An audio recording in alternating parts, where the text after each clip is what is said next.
The MKX lineup has grown, with 2 engine choices and optional 4-wheel drive, $2,495, available to buyers regardless of trim level. Base models are still fitted with a carryover 3.7-liter V6, while an extra $2,000 now gets you a twin-turbo 2.7-liter V6 also found in the Ford Edge Sport. In the MKX, the EcoBoost 2.7 is tuned to 335 horsepower and 380 lb-ft of torque, 32 HP and 102 lb-ft more than the base engine. The MKX comes in 4 flavors: Premier, Select, Reserve, and Black Label.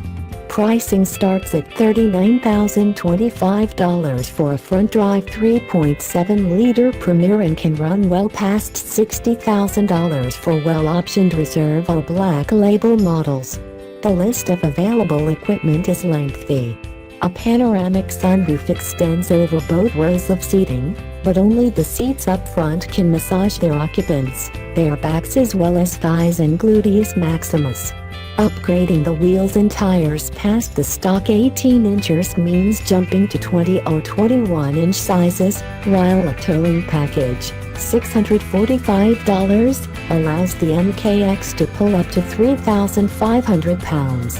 As they do on most luxury cars today, sensors and cameras proliferate, allowing the MKX to adjust its cruise control speed automatically, park itself in both parallel and perpendicular spots, steer itself back into the lane if you start to drift over the yellow line, and provide a 360-degree view around the vehicle when you're backing up. What's not on the order sheet, however, is more significant: Ford's updated version of its infotainment system, which now is called Sync 3. The MKX, like the Edge, must make do for now with the older Sync technology and its fiddly My Lincoln Touch interface.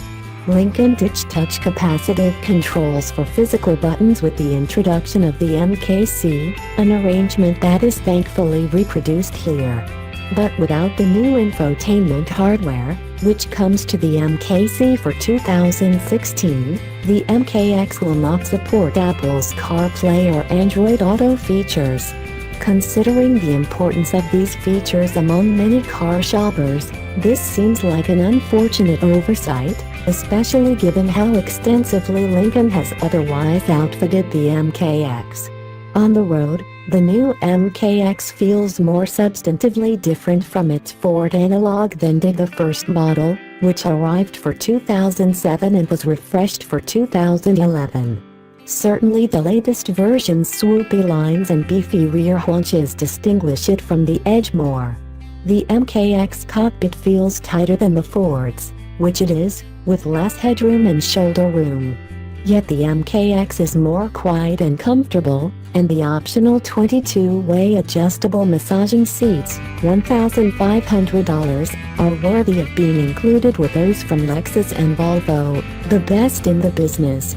The turbo 2.7-liter is nearly silent while cruising, and even at full throttle it barely raises its voice as it propels the MKX with authority. It would be an ideal environment for enjoying the expensive Revo Ultima audio system, part of a $4,400 luxury package, if its 19 speakers didn't distort the tonal balance of the music in favor of a punchy sound that rattles the door panels. The suspension swallows bumps in a single compression and maintains good body control even against a stated curb weight of more than 4,000 pounds.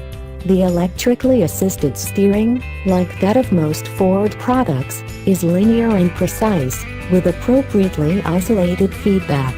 Sport mode stiffens things up nicely and makes the steering heavier, but it doesn't move the suspension too far toward firm as in the MKZ.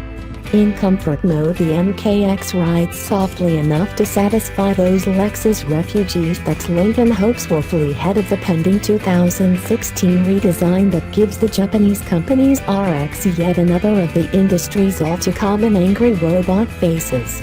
It is obvious that the RX was Lincoln's mark in redesigning the MKX, which is now longer and has a larger, fully carpeted cargo hold, better matching the competition. Interior appointments are much improved, especially in the higher spec models that use open-core wood trim. Where the Lincoln continues to fall short is in the plasticky center dash stack and console, which is too similar to those in other, less expensive Lincoln models.